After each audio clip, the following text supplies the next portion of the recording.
Last time on Keelhauled. That was a lot of fun. I enjoyed listening to someone summarize my my last couple of years in like a short paragraph. Where do we want to talk? Do you want to start from the start, like the early days, the beginnings, as it were? Like David Copperfield. I wanna start from the beginning. You've made some pretty cool stuff in the last year. 29, turning 30 next year.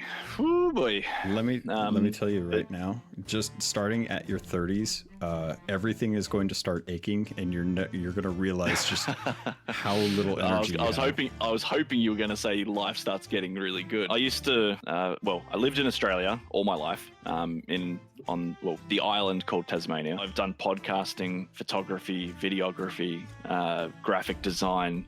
I've done website design. I've done pretty much if you can think of a section, probably the only thing I could say with confidence that I haven't done is music. Moved into N64, then into GameCube, which is the best console ever made. You made a poltergeist from Luigi's Mansion. I did. I kind of mentioned this to Emma Bridle, the community manager, or she basically chatted to me, was like, "What are you doing?" I'm like, "Oh, so I'm planning to move to the UK next year." I saw the Aaron Lee sketched into this barrel, and then I looked closer at the dagger and I could see the little gold coin that I'd just made months prior for Joe Neat, and I was like, oh my god. I stopped. I went silent. My heart started racing, and I was like, no way, dude. I'm gonna make sure that I'm gonna make the most of the time they've given me, so then that way I can grow and develop my own skill set. Team at Rare really appreciated that allegianceship. It kind of came in at a time where there was fires happening everywhere. Everyone was go. Get this thing ready for the anniversary update. And now the rest of the story. So one final topic that I did want to talk to you about is kind of touching on my episode of last week. Last week I went over basically everything that I liked in E3, and you and I share a passion for Nintendo. And my man, I really want to talk to you about Zelda Breath of the Wild 2. Oh my god. All right. Yep. Let's have it. So I basically already set my mind up on how I think everything that went down in that trailer was. And I'm curious to know what your thoughts on that were. Because I don't think I've said everything that I thought about it, and I don't know if you got to listen to the last episode, so I kind of want to know, cold turkey or not cold turkey, but kind of clean slate, what your thoughts on what went down in that minute and a half of beauty. For sure. I think initially, I'll be honest, watching the actual E3 press conference, when that trailer came up, my actual first instinct was Metroid. I actually thought is this Metroid? It kind of had a bit of a darker, gloomier look, and there was all these kind of symbols and things, and I was kind of thinking more down the line of maybe it's a little bit of Metroid Prime 4 gameplay. But then that quickly changed to being oh no, wait, no, it's Zelda. I don't know, man. I've watched that trailer several times now, and it doesn't as far as the turn of events. It doesn't make sense. It's jumbled up. Essentially pieces are broken into. Yeah. The timeline doesn't make sense, right? So we could be looking very much at pieces of maybe 2 hours worth of game or 3 hours worth of game. It could just be little snippets out of a whole bunch of series of beats in the story.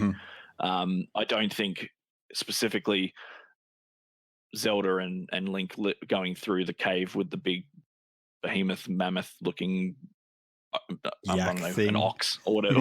Yak, whatever it is, whatever that thing is.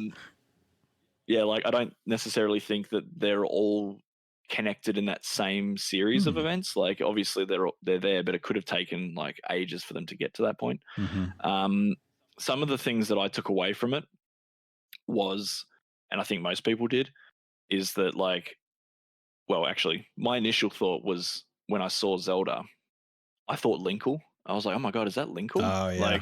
It showed the back of the head. There was it had Link and then this other character that looked like an adventurer, and I was just That would like, be wait, are they weird. doing it?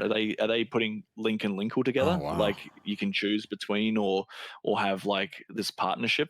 But then it changed the camera and I was like, oh no, wait, now it's Zelda. A lot of those things happened to me. Like my mind was racing with like, holy crap, what is this thing? And it was only as things were slowly uncovering in the trailer that I was like piecing more of it together. But that was kind of my initial reaction, right? Mhm. So, anyways, I saw like we see Zelda, and then I'm thinking, right, like, does she have more of a story presence? Is she playable? Yeah. Is she like, is it an optional thing? Can you go play as Zelda or play as Link?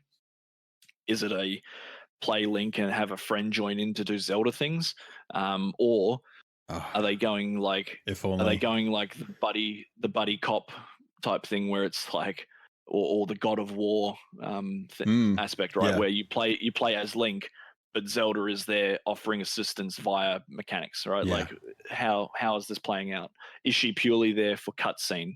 Yeah. Is she there in gameplay? So like that was kind of very interesting to me, and I hope whatever it is that they do, because obviously like I do not know the developers of this game. Yeah. Uh, they have a ginormous task in front of them, and they have big boots to fill, right? Like Oh the yeah. game, the initial Breath of the Wild was just so like resoundingly well praised that whatever comes next, it's going to be like tough to pull off that thing a second time, right? Like you can't, Well, I like, they could get away with making weapons that don't break, and I think a lot of people would forgive any other little flaws that probably came to the game, because I think that was like the biggest gripe that most people had with that game was it's just they didn't like the fact that the weapons broke. But yeah, yeah. but And I guess like in that respect, right? Like in the respect of weapons break, like although it was an annoyance, it also did to me. I think it actually strengthened what that game was trying to achieve. Like yeah, it forces you into a place of like making sure that you're being creative with how you tackle situations. So rather than like having a weapon that's your go-to and that weapon stays with you for the duration of your game, right? Like how many games do you play where you get a weapon, you're happy with that weapon, so you don't touch any other weapons after that, and then that's it, right? Like you kind of get stuck in that same yeah, play style. yeah. You see that a lot with Whereas like shooters. this mechanic, although it is it can be a frustration, but it could also be like you get attached to a certain type of weapon and then it's gone and you can't have it again for a while. Yeah, Um, like those things aren't positive, so I can see why that would be like upsetting to people. But as far as like the mechanic as a whole, I think that was very clever by Nintendo to basically be like, the things are there, but they will break over time. So then you have to be resourceful. You have to find something that can help you further, right? it's Um, one of those situations where Link has always had a set of items, and those items have passed down from generation to generation in every game. mhm. There's always a hook shot, there's always a bomb, there's always a boomerang. You've always got the master sword and a shield. Those are staples of the franchise, and this game had the cojones to try and actually break you of that mindset, to force you to think about what situation you're in, what tools do you have in that situation, and how to approach stuff that has never been challenged in a prior game. It forced you to deal with the fact that you are in a totally hostile world outside of a small few places with a small subset of tools, and you have to MacGyver your way through a lot of different challenges, especially the closer and closer you get to the end boss. And Yeah, that was something that's still one of the few things about that game that I cherish, just how much fun I had trying to constantly work out how the heck am I going to do this, because I don't know what the right or wrong way is to do it, because there's just so many different avenues that you could take to get through something. exactly, man. Like that's what's so impressive about it, right? Like that, and I think that's why it was so well received, is because like it was one of like in recent memory, it's one of the first games that actually allows you to play. Like people like games will often say like you get to play the way you want to play, you get to be the thing you want to be, or they try and sell a aspect of the game that means that like choices matter, right? Yeah. But a lot of that is often, and it's not to say that's the case for everything, but like it's often just like speak. It's just words. Like that doesn't necessarily come down to that. Like some things can be quite hollow, quite shallow. So to have a game where you legitimately things are just like discovering things in that world is still delightful to this day. Like I jump in that game from time to time and be like, holy crap, like I still haven't seen like majority of this map, and I still haven't like discovered everything there is to discover. So like I don't think I've ever had a game speak to me in this way in a very long time. So like that, yeah. Besides, Sea of Thieves and a few other titles that are in my kind of like periphery, like things that I'm playing currently at the moment. Breath of the Wild will probably go down as one of my favorite games of all time, 100%. So, Yeah. sequel wise, though, right? Yeah. So, kind of some hopes that I want out of that game is like, yeah, I would like to see them kind of dive into Zelda a little bit more. I want to. She needs to be like more prevalent in the story. She needs to have some kind of meaningful reason to be there. I think if she does become gameplay, if she is a mechanic to kind of assist you along the way, then 100% I'm down. yeah.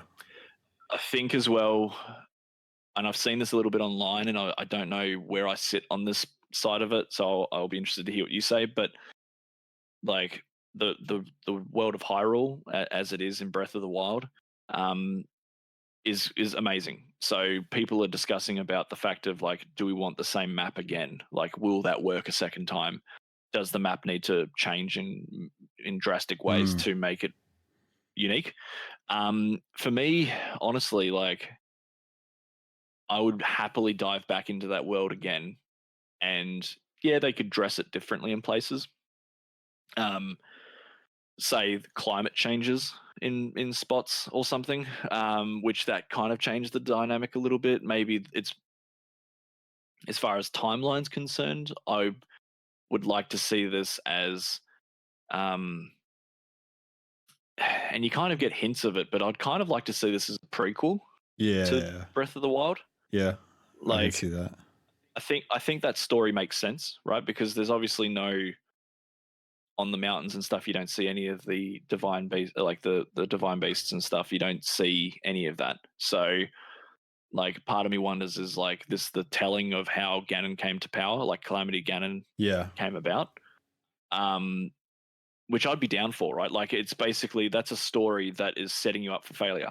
Yeah. So, because what's going to happen, stuff goes bad, right? Things go bad. Yep. So they can tell it in a way like you get kind of insights in the first game on what happened back in the day, but this would really kind of like allow for that to grow and to kind of show the hardship that Link had to go through to then be essentially sent to bed and then waking up 100 years later or whatever it was to essentially take it on again. So I think a prequel would be fun. Doesn't necessarily have to be though, but that would be interesting. Yeah. And I think as well, like the mechanics and stuff, everything needs to be there that was in the first game. I think they should try and stick to their guns and not take anything out. Just try and build upon it and add more to it, because I don't think people are sick of that game yet. Like I don't think the people are going to get annoyed by that. Yes, there'll be grievances for like breaking of weapons and whatnot, but I think like if people really think about it, like the game is better for it, even if they maybe change slightly how that happens. Yeah. The other thing as well, like dungeons, man, like the temples and stuff like that, or like going into the shrines was fine, but I think like it was a pretty common consensus that like it'd be nice to have like a fully fledged dungeon. Something that has like multiple rooms, multiple puzzles back and forth and all this sort of stuff. Yeah. So, I mean, hopefully that is kind of what they're alluding to with this underground, like cutscene. Yeah. So to kind of touch on starting off from that, I don't want this to be a prequel. Okay. For very solid reasons. And actually, some of the reasons that you actually brought up. The reason I don't want this to be a prequel is because I don't want to feel like the 200 hours I spent in Hyrule is left at its stopping point at the end of that game. If you got the true ending to that game, then you know what I'm talking about. I the reason I don't think we see any of the shrines or any of the towers or the divine beasts is I think because we took care of the thing that needed to be taken care of that required those things. Like we had to build up our power as the hero of Hyrule, and we needed that help. So those are put away for the time being. You know, we don't necessarily need those tools because Calamity Ganon is gone. I think everything happening in Hyrule is perfectly fine for me. I am totally fine revisiting that same world, but I wanted to start off a little time after the end of the first game. I want there to be a little growth, a little kind of rebuilding. You know, we have a small area of that world that has been untouched by the corruption that happened after all of those guardians went and destroyed so many lives and so much of the towns. I want to see some of the beauty that was the Temple of the Time and the villages to come back and kind of start off anew. And I want to see a Hyrule that's populated with people, with villages, with families that aren't living in fear of this overwhelming power. And I want to see the relationship grow between Link and Zelda after Link has lost all of his memories and had to try and regain them. I want to see what that relationship's like in a world where Zelda has been waiting for him for 100 years to save Hyrule, and for him to have to go on this journey to discover who he was and what he was to Zelda. I want to see a world where Zelda has been in this situation, like she's the amount of PTSD that she has to have after dealing with Calamity Ganon and holding him back for 100 years while the hero is in lying dormant, regaining strength. That has to take a toll on someone, and I want to see that character growth. I want to see what that's like, because she didn't seem to really have that kind of pain, that kind of a feeling at the end of the game, and she seemed ready to go on an adventure, and I want to see how that affects her, how she tries to regain some of her life after losing so much of it, and her family after Calamity Ganon. And I think that that's an interesting tale. And I think what happens is that they want to try and find how Calamity Ganon was released. And I think that them being in that cave, potentially where the Yiga clan was out in Gerudo Desert, where that big hole is that the boss fell in. I think that they venture down and find where the Seven Sages had locked up Ganon in the Twilight Princess timeline, where he was killed, but he was stabbed, and Twilight's plus the sages helped take Ganondorf and seal him away.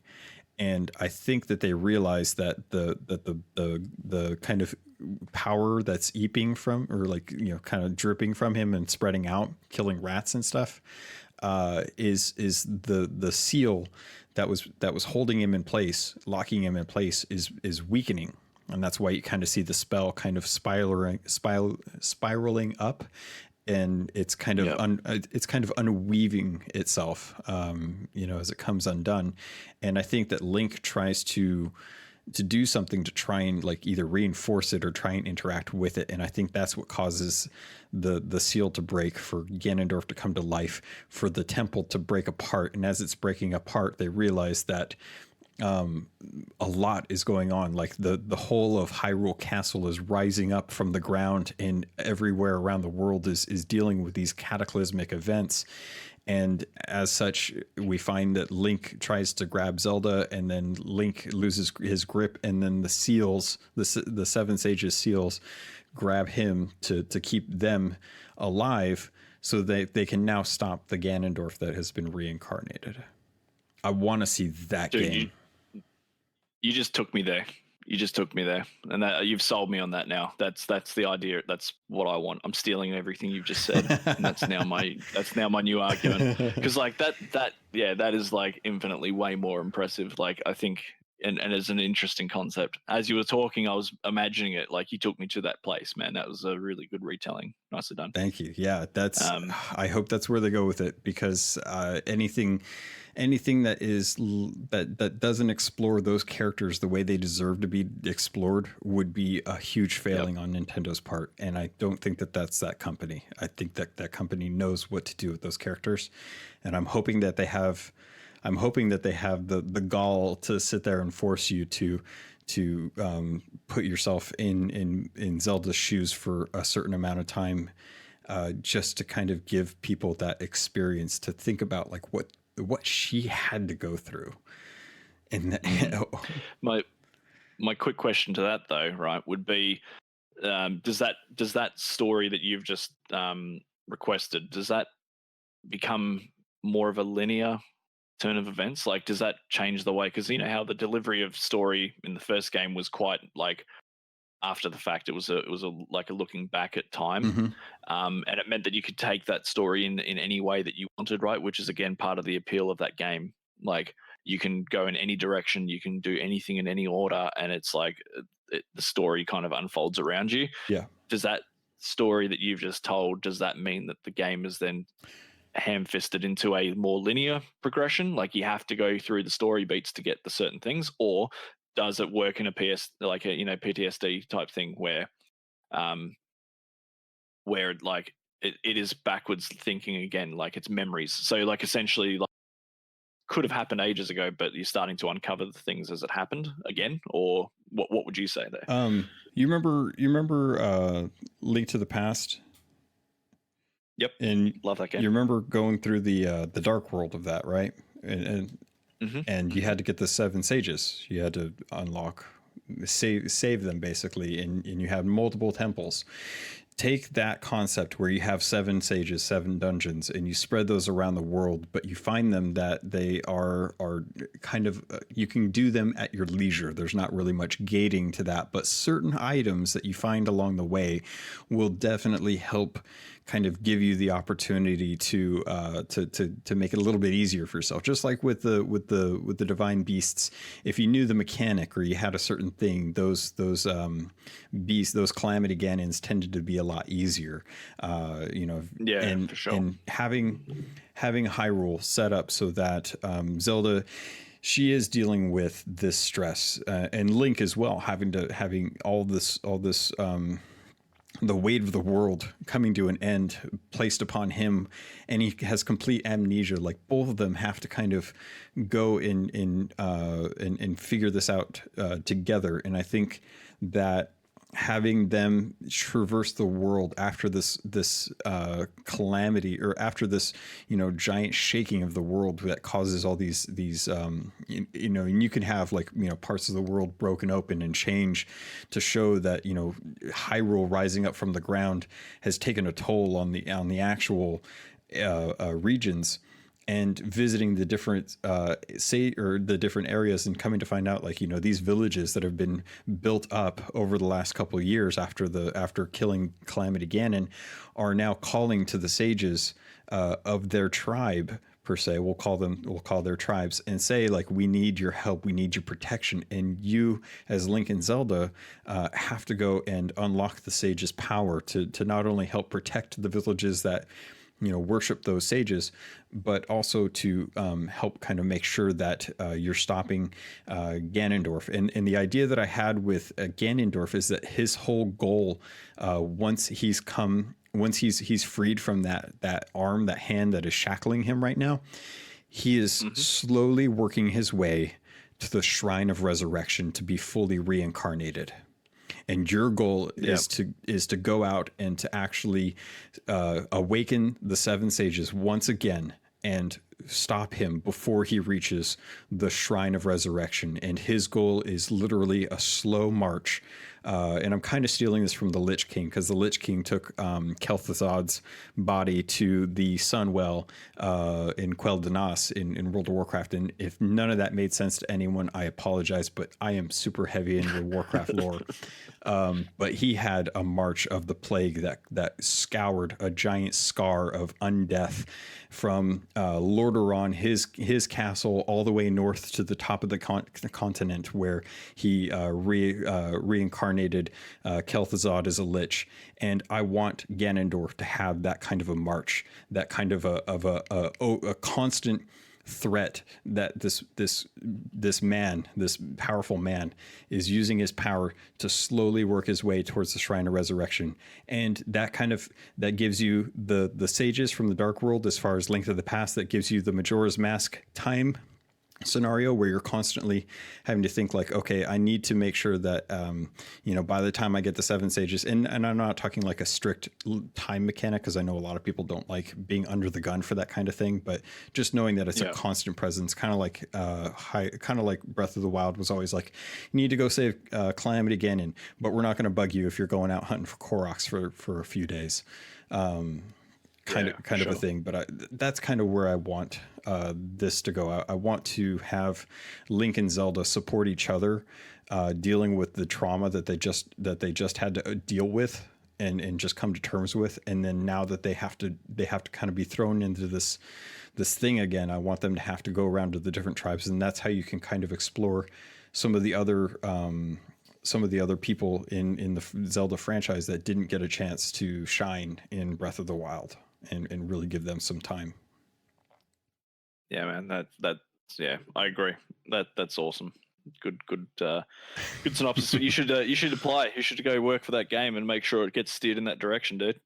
God, that would be a nice thing. That'd be a dream, right? That'd be pretty amazing. Sure.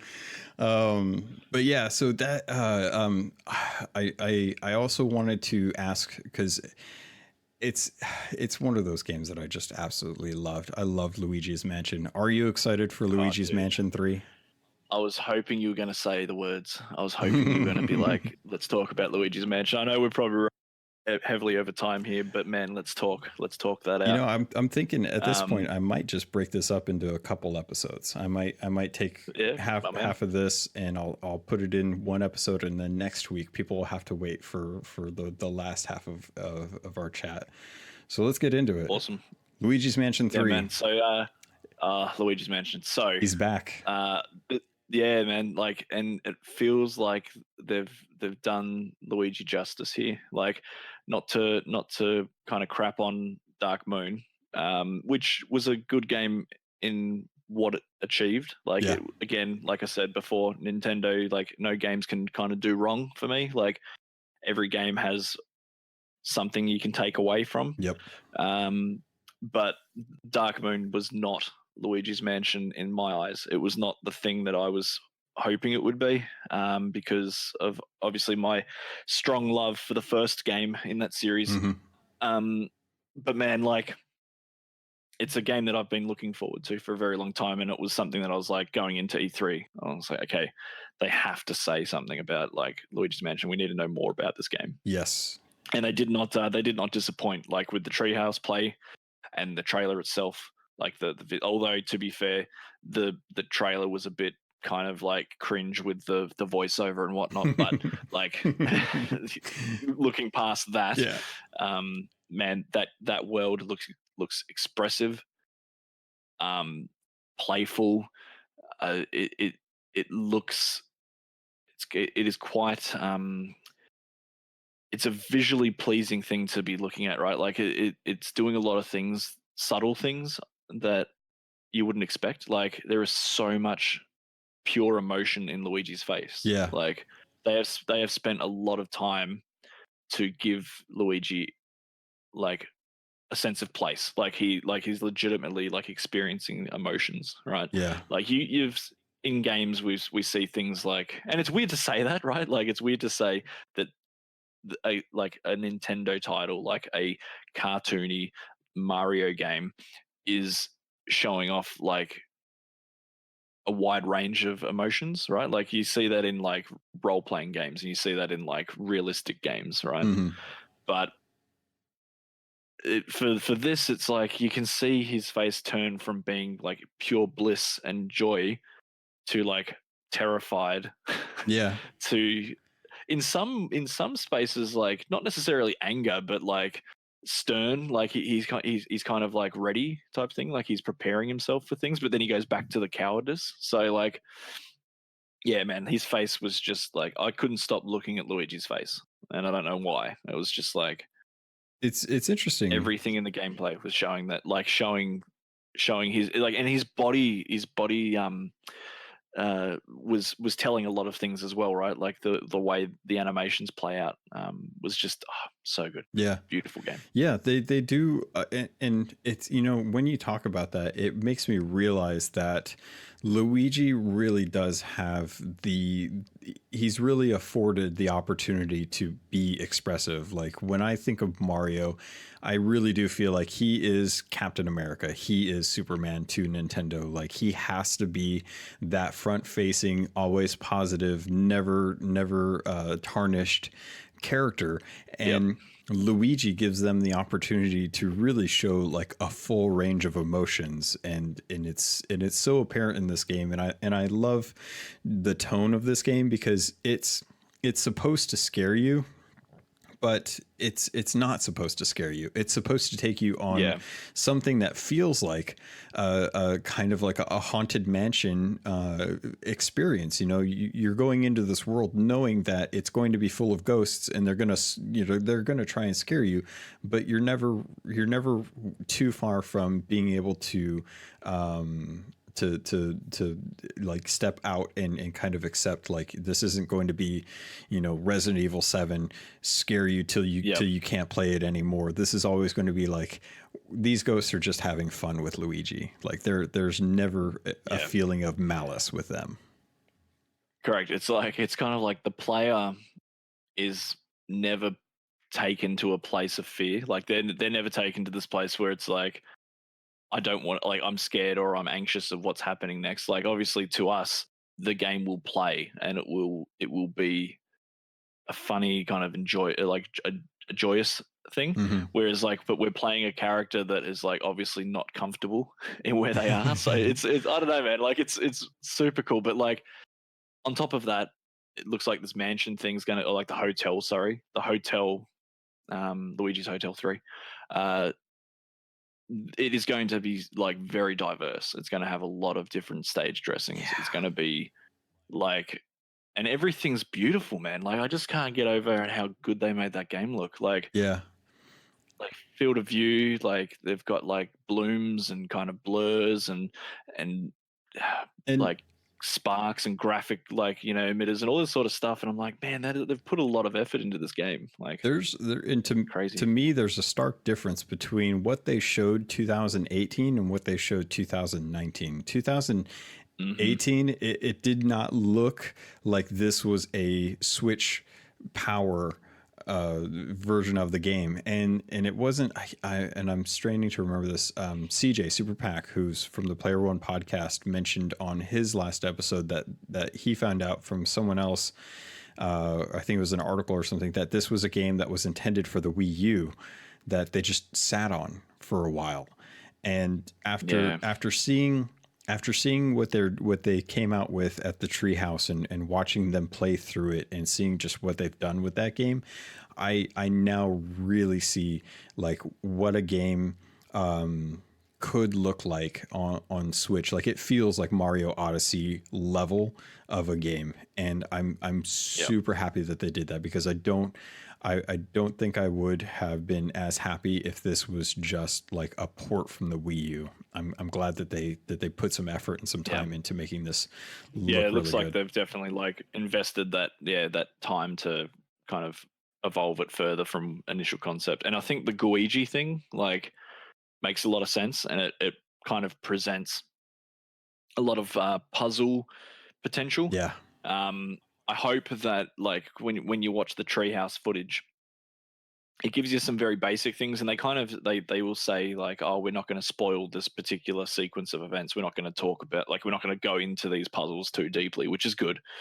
But I do hope that the puzzle types and the variation does it kind of doesn't stagnate. Like, it doesn't get to a point You're where doing the same it's thing. like, okay, yeah, it's like drop out of Luigi, go into Guigi, go over through some spikes, press the button, go back to Luigi, and it's like essentially that, but in different scenarios. Like, I don't want it to be the same. Like, Yeah. I hope that mechanic affords them a lot of potential for like puzzle variation, and it should be like, yeah, let's say for example the movie set that they showed in Treehouse, like that particular area is all about teleportation back and forth, like playing through the lens of cameras, that sort of thing. So that's the puzzling. And then when you go to the next area, it doesn't have any of that, right? It like cuts that out and goes to the next thing. Yeah. It'd be really cool to kind of see that mechanic really hold true throughout the game. Like, you never get bored of one thing, right? Like, as soon as you start getting used to something, they take it away from you and they give you the next thing, right? Like, that's Yeah. And I think, but I guess like for mechanics, like if there's a particular mechanic that is like too good to let go, obviously let that go all the way through, right? Like, there has to be something that you can continue to build. So well, I think they did a good job building on the basis of like what are the core abilities that Luigi and Guigi are going to have. You're going to be able to shoot plungers and pull them to move objects. You're going to be able to do the little burst that kind of blows things away or gives him some ability to jump. And they showed like being able to slam ghosts. So I think they gave me do the Hulk smash thing where you kind of grab a ghost and start slamming them back and forth. That's so funny. It's so funny. I love that. That's the first thing I thought of when they started throwing it around. I just like it straight to the point where Hulk grabs hold of Loki and starts like slamming him back and forth. Yeah, it's too funny. Yeah, yeah, man. I'm really excited to see where they go. And I want to see my boy Egad. Like, I love that character so much. So I can't wait to see him again, and hope that he has heaps of new toys for us to muck around with. I swear he's like I can't think of what the word is, but it's so funny. Like, I feel like he gets true enjoyment of sending Luigi out to go do stuff. Like, yeah, he's really not considerate, is he? Like, no. he's kind of just like, whatever, like, go out there and do the thing. Yeah, but yeah, like, Egad's great, and like it's cool that it's interesting to see the whole like the characters with the X's through them, like, oh yeah, we've caught them, or like they're no longer available. Like, I'd be interested to see what that means as far as story. Yeah. Like, obviously I'm not necessarily looking for big story in this. Like, I don't need that, I don't think. Like the first Luigi's Mansion, it had the premise and it didn't really it kind of stayed true to that all the way through. Like, it didn't have to go through like a wide range of different story arcs. Like, it just needs to be what it is. Like, stay true to that idea. So I'm not looking for story here. I'm looking purely like enjoyment and visual, and also like the puzzling. Like, yeah, that's what I'm looking forward to most. Sounds like the kind of portrait ghost things are back, yes, but in a different light. Like, you're not necessarily going to be putting them into a portrait. Yeah. From what I can tell, unless there's been something that's been said that I've missed, but like, it just seems like there's character ghosts essentially. Yeah, I think so. That's, I guess when you say, I think that's pretty much what like they've you said. say portrait ghost, but it's essentially just a ghost that has more personality than the next. Yeah, which is good because it brought so much flavor. I can't wait for that game. It's got to come out, right? Like, it's got to come out soon. I need it now. So I need it in my life. I was thinking about this, and I was trying to think as far as if as Nintendo as a company, everyone and their mom has confirmed that it must be coming out in October because that just makes sense. But I don't know that I think Nintendo really thinks about that per se, because we're thinking about it from a celebration of Halloween perspective. And yeah, that would be really cool to see it in October. But Mario Maker is coming out in summer. Link's Awakening is coming out in fall. And for the holidays, I think that for winter, they want to have, for Q4, I think they want Luigi's Mansion to kind of round out that November, December launch timeframe for the holidays. I think that they want to have Pokemon, and then right after Pokemon, Luigi's Mansion. And then those are going to be your two holiday blockbusters. And those are going to sustain you into the rest of quarter four and leading into quarter one when they're going to have Animal Crossing. And I think, I mean, part of me worries a little bit that we didn't get a date, just in the sense that like there's still a chance that this game could be delayed if it came to that, right? Like it's not guaranteed this year. And if it needs to be delayed, it needs to be delayed. But like that, it just puts a little bit of fear in me. I don't think we'll see it be pushed, but because it looks very playable, right? Like, well, okay.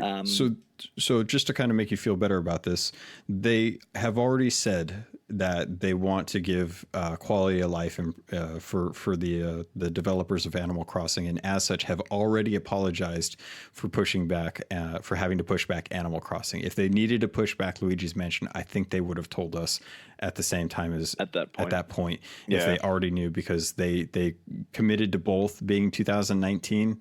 And they're already pushing back one to 2020. I don't think they want to push back another one to 2020, especially after the bad news that they gave us about Metroid Prime 4 being completely rebooted. What I think they're planning on doing is seeing how the rest of the market plays out and what the community, what the gaming industry says as far as like the players are speculating, and they'll kind of base their launch off of that. Because if this is a holdover from Wii U, it can't be that far from being gold and being just ready to ship. For sure. But I guess like to the point of sustainable working and you know like the anti-crunch movement, which I think is like that's like super important, and also like good on Nintendo for again being one of the companies to kind of push that thing sooner than others, right? Like they're kind of unashamedly being like, okay, we know this isn't happening. We're not going to drag you through. Like we're not going to drag our developers through this. We're also not going to drag you through this. We're going to tell you right now, this thing's being delayed. Like we're just going to be upfront about it. Yeah. And like hats off to them. That's not an easy thing to do, but I think the more they do this, the better it'll become for everyone, because it will become it's essentially training players, it's training gamers to think differently about the delivery of their games, right? Like if gamers weren't so demanding and if the market wasn't so demanding, I don't think crunch would be as big a thing across the entire industry. Like, I mean, I'm not an expert in this, and I obviously take no, like, I make no comment about specific people, companies, whatever. Yeah. But like as a whole, it's one of those things. Like a lot of it comes down to, well, obviously money, but expectation, like gamer expectation. People get excited about a game, hype about that game builds up, and then the companies want to kind of cash in on that hype and cash in on that relevance. If they push their game back, they lose that momentum, right? So it essentially becomes like the more a game is expected to release, they can't, like people feel that they can't push that game away further. So it kind of like puts pressure on a company to deliver on time. And you know, marketing is all built up around it and all this sort of stuff. So like if the gaming industry at large can kind of step back and be like, when it's ready, it's ready. Everyone's going to benefit from that. And I think Nintendo taking that stance now is going to show hopefully a lot more companies that can be done, and it can be done in a way that doesn't annoy everybody. And people can be accepting of that fact. Like obviously myself, I was bummed that Animal Crossing isn't coming this year because I was looking forward to that. But instantly that disappointment is then replaced with like, oh, this is only a positive. This is a positive thing because it means I'm going to get a better game at launch. Yeah. It also means that whoever's making it isn't going through hell to do it. So yeah, it's like instantly, like the initial returns to be that's actually pretty good. I can wait. And I can wait. Yeah. Like everybody can do that. We're all capable of it. Yeah. There are too many games to play as it is. I have a back catalogue that I'm ashamed to look at. So, you know, if a game gets pushed away, I'll find something else to play for the time being. Like it's not the end of the world. So, And I think yeah. just to kind of touch on that as well, one of the things that I think you and I both are very happy about with Rare, for example, is and something that I know Joe is very adamant about is the constant amount of information about a studio, letting the player base know what's going on. Like if you were willing to pay attention to what a studio is saying with Rare, then you have no question about what stuff is coming down the line. Like Rare has already come out and said way back in March that crossplay opt out is still being tested, and that it's close, and that it's going to get pushed out to be tested to pioneers so that it works properly. And having something like or pets not living up to the vision of what they want pets to be like, and making sure to wait on pets until it's right. I am much happier knowing that I may not get pets as soon as I want it, but when I do get it, it's going to be something that they have felt that it is at the quality that is worth asking money for, and that's a lot more important to me than finding out that I get it sooner when I want it, but it's not going to be something that I'm happy with, and I spent money on that. So, having companies be more transparent in their communication, giving the budget that they need to have good community development from the community base and the studio, so that information is being transmitted both ways, not just one way. So it's not just gamers shouting at studio, and it's not just studio giving out information and not listening back.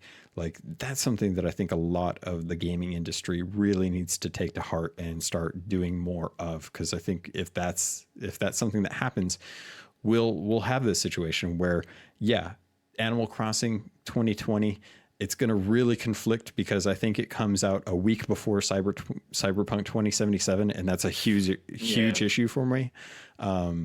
But knowing that the game is going to be exceptional means a lot for the week that I'll get to play it before Cyberpunk. Yep. Yeah, and that's it. I like in the respect of like the launch date for Animal Crossing. I mean, to be fair, the demographic of those two games hopefully doesn't conflict too much. So I think the games will both succeed quite well. Oh yeah.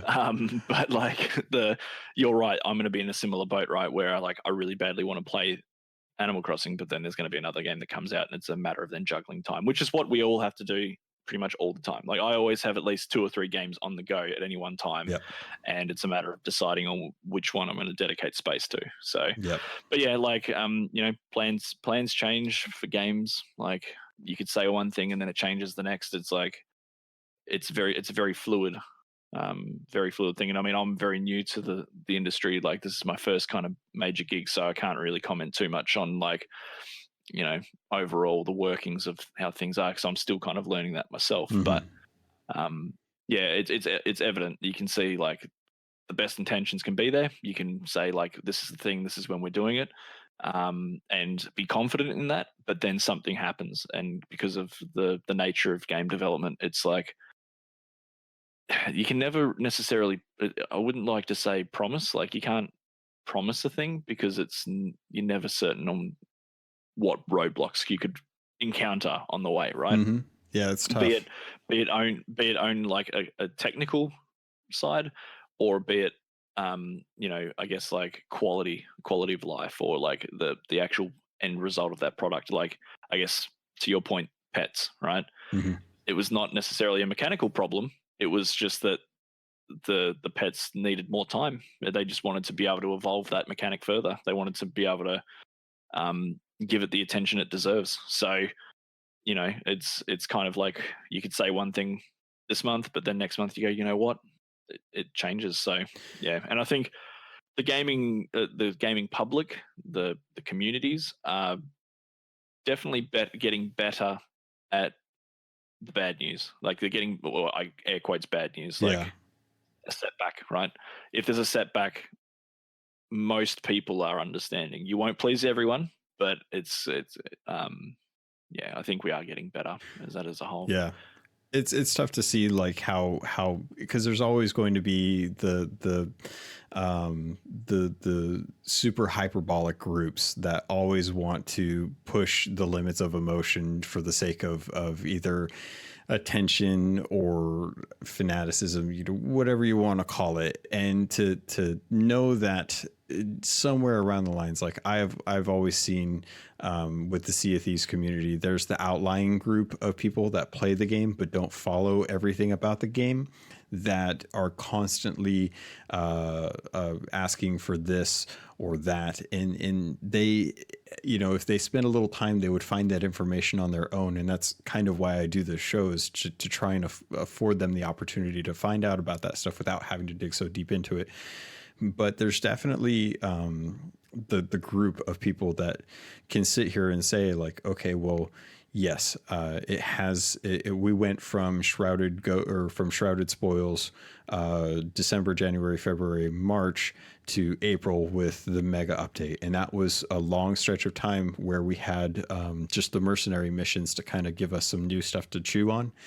But knowing that every week Joe was going to sit down and chat with the community and update us really does kind of give you a sense of trust and compassion. Like it lets people know, and I'm hoping that this is the case, that the gaming industry as a whole is moving away from this hyperbolic desire to try and get people to watch their videos about why this game is dead or what went wrong with this or that.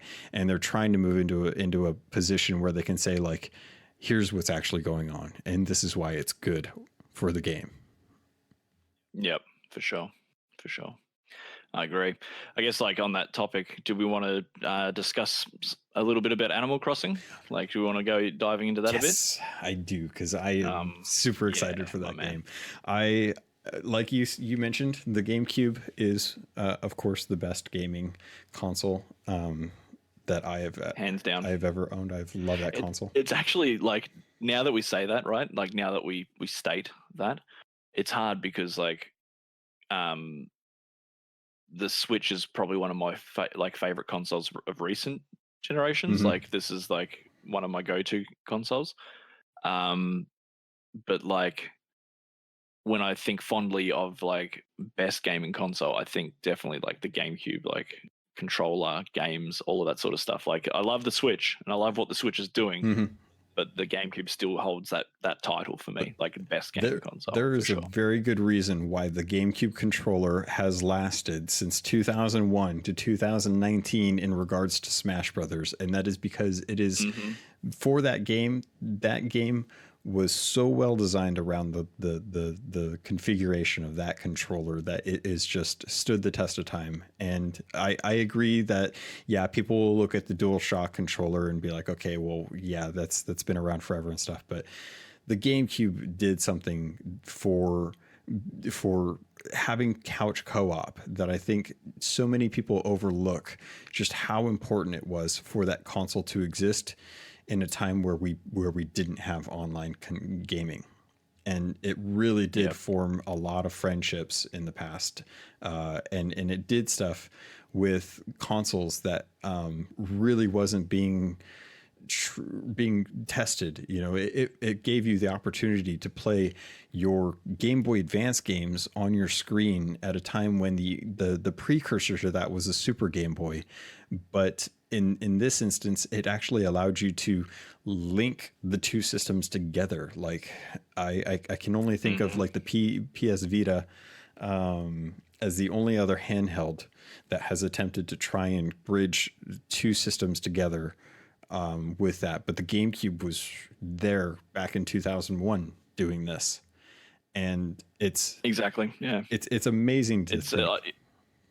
It's crazy on how much Nintendo kind of like, and this we're deviating from Animal Crossing. We'll get back to that, but like, it's crazy to think about how much Nintendo trial certain things, or they will like test things out, and then those tests come back in like big ways. Like they become a console seller. Like it becomes the reason that console has to exist. Like Virtual Boy being their first test into virtual reality 3D games, right? Like being engrossed in something, or like the depth of a game. Yeah. And then them bringing that kind of back in the 2D, like the 3DS range. And so you kind of see like these, they dip their toe in and they go, that felt good.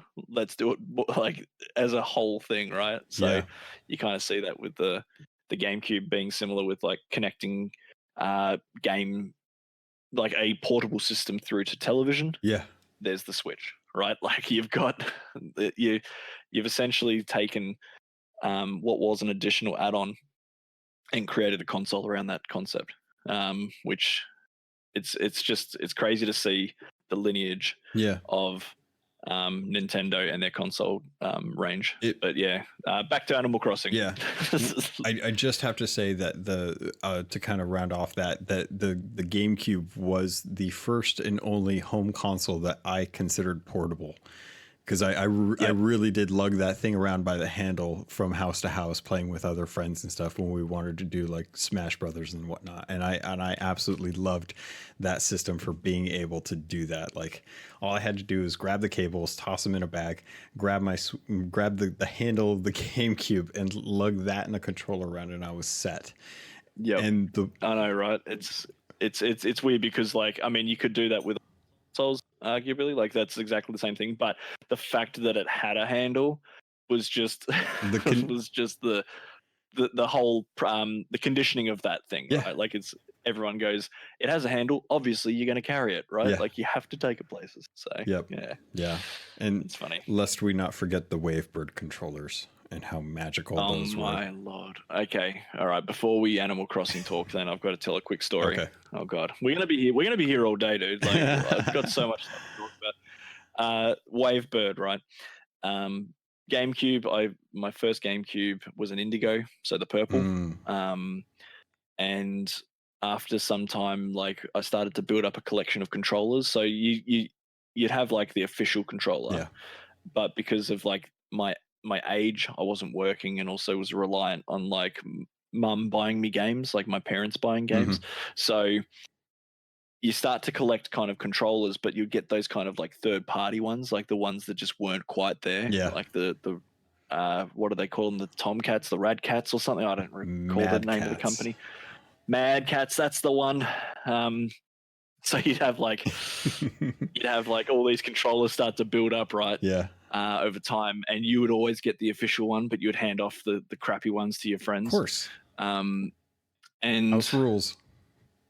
Exactly. I don't know what happened, but one day I convinced my mum to buy me a Wavebird, and that was like crazy, right? And you got to think about it. That's like the first true cordless controller, essentially. Even though it had a dongle or an adapter, it was essentially that, and it was really quick with latency. It was perfect, mint. So I had the Wavebird. It was my controller then. Everybody else, like the second player would then get the official controller, and then the third and fourth player would get the crappy controllers. Right? So it went down the line. But like the Wavebird, absolutely best controller. At one point though, my console died. It stopped reading discs. And at that age, I was a bit of an idiot. So what I did was I had a Nintendo Wii. So I sold my didn't sell the GameCube because it didn't work, but I sold off the controllers and bits and pieces and just kind of kept the Wii. And what I did wrong there is I sold off the Wavebird because I was using other controllers, right? To a friend of mine, and I sold it for like $20. And he took it away off me, no worries. Like I think he kind of abused the fact that he knew that I wasn't using that console anymore. And anyways, it then became a running joke with him and I that he would always go to sell it. Like he would bring it back up once a year to go, oh, I'm looking at selling some stuff, and he would put the Wavebird in there, like he would throw it into the list of things he was going to sell. So he knew I would see it. The first thing I'd do is jump in and be like, dude, I'll buy that Wavebird, and then he's like, it's not for sale. Like he just constantly kept bringing it back up just so he knew that I could see it. Anyways, so that was a running joke, and he's a good friend of mine. We've known each other since we were born. So like good friend. And he would always keep hanging it over me. He's like, remember that one time you sold me a Wavebird for $20 and now you can't buy them for any less than like 120 or $200 or something ridiculous. And so just before I was about to leave for the UK, I was having like get-togethers and family meets and all that sort of stuff, and just saying, my farewells to people. He came around for a party, and inside he gave me a gift, and he was like, here, have this gift.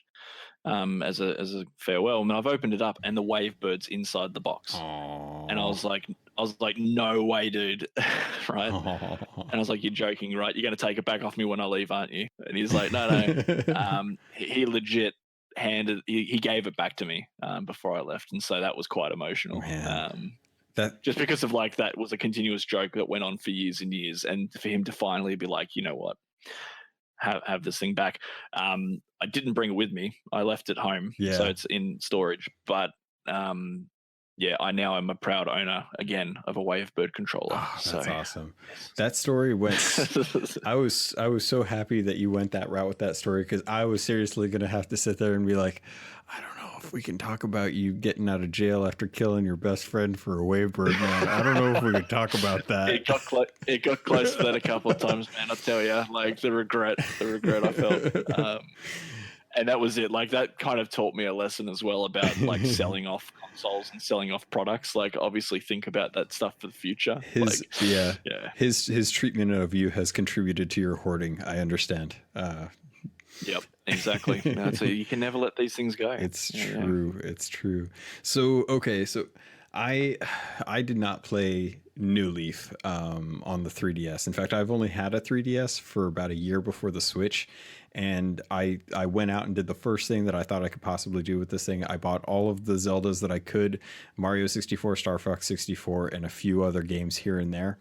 And I have no idea what went on in that game. My only experience with Animal Crossing aside from the mobile game, has only been the GameCube version, the original, where you could actually get your own little NES ROM of Punch-Out to play in your own little house. Like that is my only experience with this. So coming back to Animal Crossing after close to 20 years is something that I'm ecstatic for, because I love that game. It was a all the time game for me. It was a comfort food for me when I was in college and stuff. And it meant so much to me that I had my house and everything was paid off, and I had my layout, and I had I had the Game Boy Advance with the cable and the e-reader, so that I could scan in all the e-reader cards, and I could that's so good. Yeah, I could go to the island on my Game Boy and take that to class, and then I would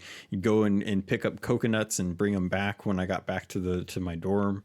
And that game, I cannot wait to get back into this game, because it's something now that I'm married and my wife dabbles in games once in a while. She doesn't really play, but this is something that I've wanted her to experience, and I can experience it with her. That I'm so happy. And the fact that it's going to be online too is just a whole brand new even concept to me that I've never even thought about. Like, it was always like, you got a memory card with your town, and your buddy's got a town, and you can stick them back both in the GameCube, and you visit each other's town, and then you steal each other's fruit, chop down a couple trees, and write a nasty letter to their friend, animal friend. And then, a year later they find out about it, but then you give the card back, and you go back to your town, and that was the experience. And I can't even fathom like what this is going to be like, except that I'm super excited to do it. So I'm kind of jealous of your position though, because like my Animal Crossing like experiences I have touched all of the games in the series or in the franchise Mm.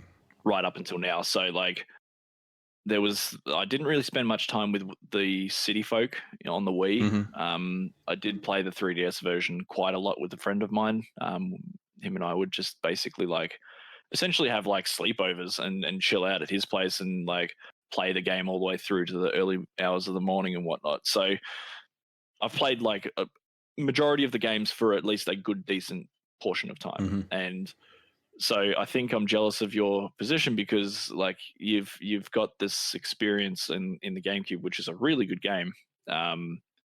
And now you're getting to essentially relive those things. Like you haven't been part of this iteration. You're not seeing the small changes. So Mm-hmm. you're going to come in and everything's going to be new. Everything's going to be different. Like Yeah. that's really cool to hear. And even me as a series fan, someone who's been playing these games in every generation, like even the prospect of this new game is very exciting because it looks like they're doing enough new. And that was kind of one of my concerns Mm-hmm. of this game was like when I heard Animal Crossing was coming to Switch, kind of my biggest request that I had talking with friends was like they just have to do enough new. Like I don't necessarily need Breath of the Wild Animal Crossing edition, Yeah. right? Yeah.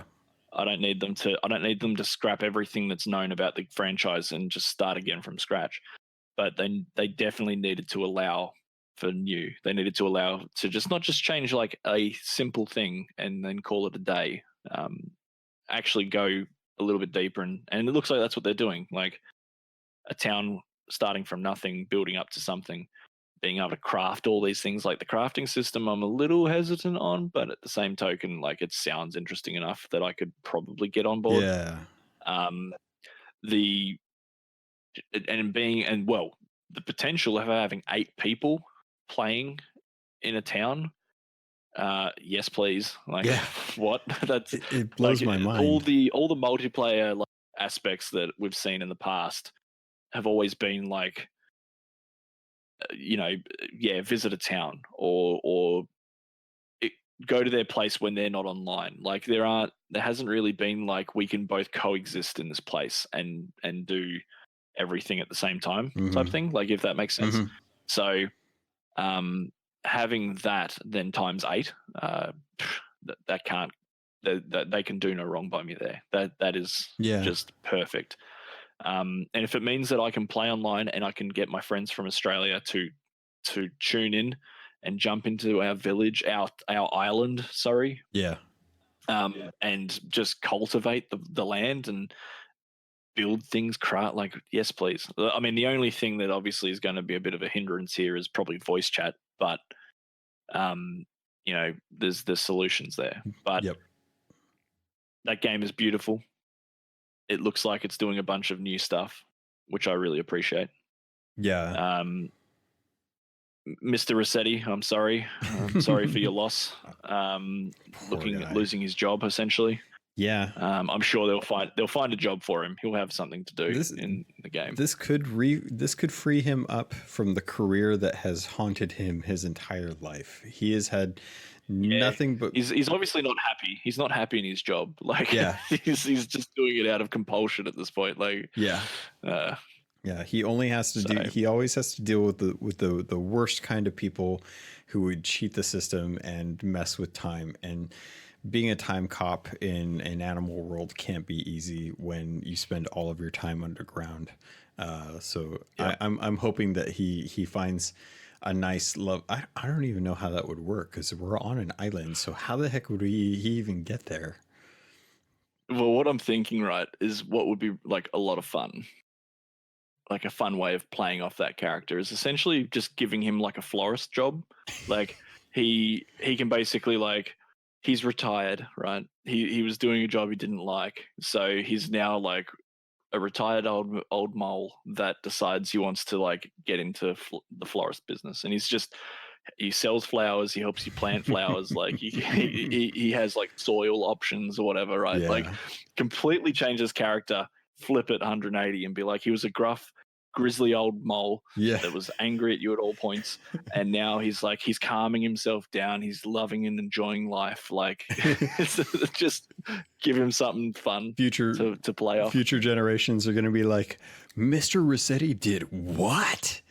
Yeah, exactly. Insane. They'd be like, oh, he's the lovely old mole that helps me with my plants. And I'm like, well, back in the day, he I hate to tell you used this. to have to, tell us off all the time. He was like the fatherly figure. There was a time war back in the early 2000s that caused this mole a lot of strife. And as a result, a lot of people were very, very hurt by his anger tantrums. And he's moved away. He was always against the grain, this one. He was always digging a hole, digging us into a deeper hole. And then he moved to an island and retired. Yeah, like, it's such a beautiful ending to that story, right? Like, that is I like it. Fantastic. That would be a great for sure. But yeah, like, that game, like, it sounds great. It sounds as well that we're going to have a lot of control on our character, like our character's appearance, which is really interesting because like, obviously the Animal Crossing version of character creation is like asking you 3 questions and then it just presenting you with a character. Yeah. So, like, you kind of do the personality test and then it goes, right, this is what we think you would do. And I mean, I'll be honest, in some of the games that I've played, I don't always stick to the first character I get. I always do the reset thing. Reset, roll the RNG again and just keep, checking to see what I get. Yeah. But the fact that it sounds like they're going to be giving us a lot more control is just a good all round, right? Like, it means that we can go in, we don't have to do that experience of like resetting this game. We can just play it, choose, everyone can represent themselves how they want. Like, it's just more inclusive, and I think that's awesome. Yeah, I'm really looking forward to seeing how much depth is in this game and how much different it's going to be from my original experience, because there's just such a pleasant thing about Animal Crossing that allows you to really just kind of enjoy an aspect of life that, while we do live under the tyrannical debt that is Nook, he's still very heartwarming. And it's one of those things where I would love to be able to sit down and play a game where most of the creatures in that world are friendly. And I mean, I don't have relationships with any of the people that I live around. I hardly have any real life friends where I'm living at the moment, just because I tend to move so frequently.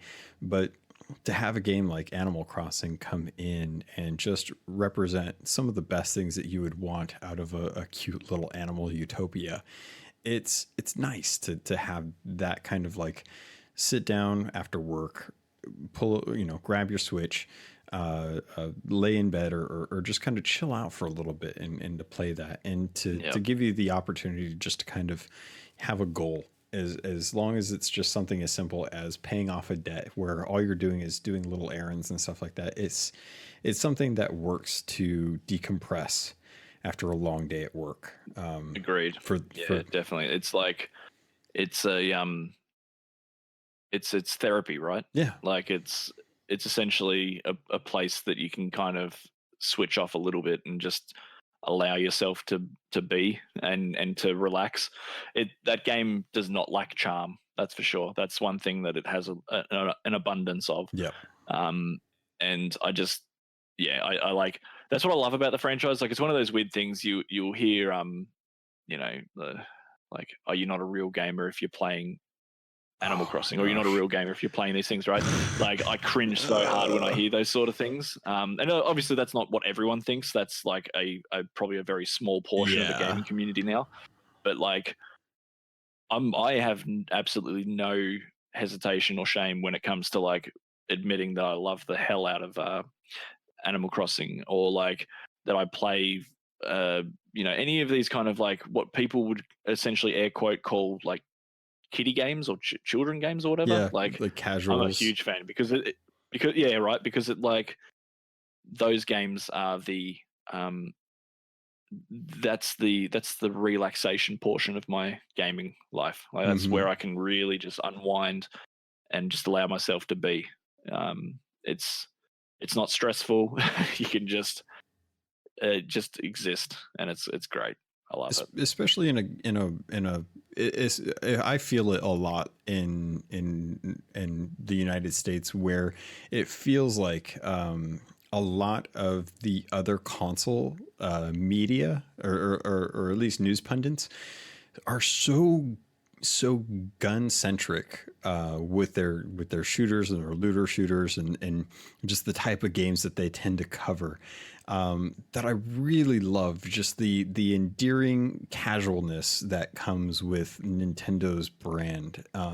They used to be such this icon of making games for everyone, and everyone kind of associated that with being kids games, because if it's not for adults who are being serious about their competition, and not to discredit those games as not being like entertaining or fun or whatever you want to tack on to put me on the devil's advocate side, but it's so great to see a company that is committed to making a relaxing game like Animal Crossing. It's what I loved so much about the concept behind like Stardew Valley. And it's one of those ones that I've stayed away from because I know Stardew Valley is exactly what I want.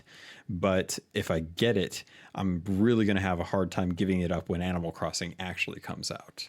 And for that reason, I've stayed away from it. But having a game like Animal Crossing really does feed into the idea that we really should have games that don't cause us anxiety, because that is something that I think a lot of people put themselves into to have interesting experiences and to test themselves to feel value, but they don't allow themselves to get in a situation where they can feel at ease without a sense of progression to justify their time spent on it. Sometimes just spending time on something that doesn't give you something, a number boost or a loot box or whatever you want out of a game, to have something like Animal Crossing where you can sit around and fish for hours and not feel like it's time wasted, is such a cool concept in a world that is constantly trying to validate itself. Yeah, I agree. And it's like the I guess Nintendo as a whole, for the longest time was offering something that no one else was offering, and that was part of the appeal. That was part of the reason why I would always get a Nintendo console, because like the at over the years, probably the last 15 to 20 years, gaming became very very stagnant. Like I think a few people I've spoken to about it, they're like, oh, E3 was much the same. It was a post-apocalyptic this. It's a shooter that. It's like there's a lot of cliches now in what makes a kind of like adult game. Whereas like the charm of Nintendo is that they're making games that no one else was, or at least that was the case for a very long time until like the independent scene became so massive. So like indie games now are filling the same gap, or they're essentially adding to the pool of what Nintendo created. Like Nintendo cultivated this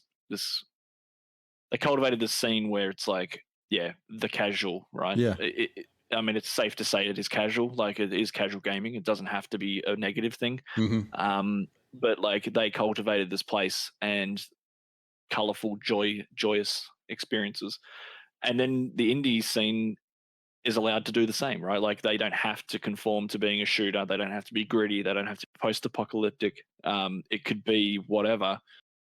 I think that's what I love so much about the gaming, like the gaming industry as a whole now is probably like this is why it's so strong. This is why it's so massive as an industry. Like, and we're seeing that right now with where indies are starting to take over what we were used to having growing up as kind of like a double A studio, where they're filling in the lineup of a console generation with this kind of middle tier game. This is now being left to indies to kind of give us a unique experience, if not partly derivative of the things that we like from growing up with younger or like simpler games, based on hardware limitations. Obviously, like we couldn't make really cool 3D rendered games back in 1989, but having the indie scene grow so strongly to the point where like Nintendo is now licensing one of their major IPs to Ubisoft to make Mario plus Rabbids Kingdom Battle. They're giving them the IPs for Zelda to give us a top-down Zelda game, Cadence of Hyrule. It's which is absolutely like mind-blowing, right? That's where we're at now, where Nintendo's trusting in that brand to a small development studio to allow for these things to exist. And like, I mean, it's weird because I think there's going to come a time where we're going to like the terminology is going to change. Like, I don't think we're going to be calling independent games like these small indie things anymore. I think the name is starting to I don't know, it doesn't necessarily capture that quality, I don't think. Like, I think indie it's starting to sound weird to me personally, and I think maybe that terminology changes. But like, indie is not like this small thing anymore. Like, to be an indie studio, to be an indie developer, it's actually quite powerful. Like, you could be an indie person, indie studio, and still produce experiences that are like better than some AAA experiences. Like, I don't understand. Like, I guess because they're free to do their expression, right? They're free to do what it is they're after. Yeah. So they're not. We start to get these really pure and really true representations of play. People that want to tell a story, right? They get that chance to do it themselves. Yeah, it's great. Yeah, it's super interesting to me to see where studios are going to find new experiences that are taking people to new places. Like I'm still have like on my list, one of the games that I'm looking forward to playing one of these days is the Hellblade game. That everything I hear about that game is just how amazing it is, and it's one of those games where I'm like, I'm pretty sure that came from an indie studio, but everyone seems to be raving about it. And that's such a crazy concept to me, because I would expect, AAA praise for a AAA game coming from a well-known studio, not something that's made by a small team of people who are just really talented and have the opportunity in the kind of industry that we're in right now to be able to publish a game like this and have it reach such a broad audience that it gains that much praise. It's such a cool thing to see in the scope of gaming right now. Something that I don't see with films. Like, films have kind of still shunned indie movies for the most part, even though those movies can be award-winning movies that anytime anyone watches like the Oscars or the Academy Awards or something like that, they're like, oh, I never even heard of that film, but apparently it's really good. And I think that's totally the polar opposite of how game industry is treating indies right now. It's such an embracing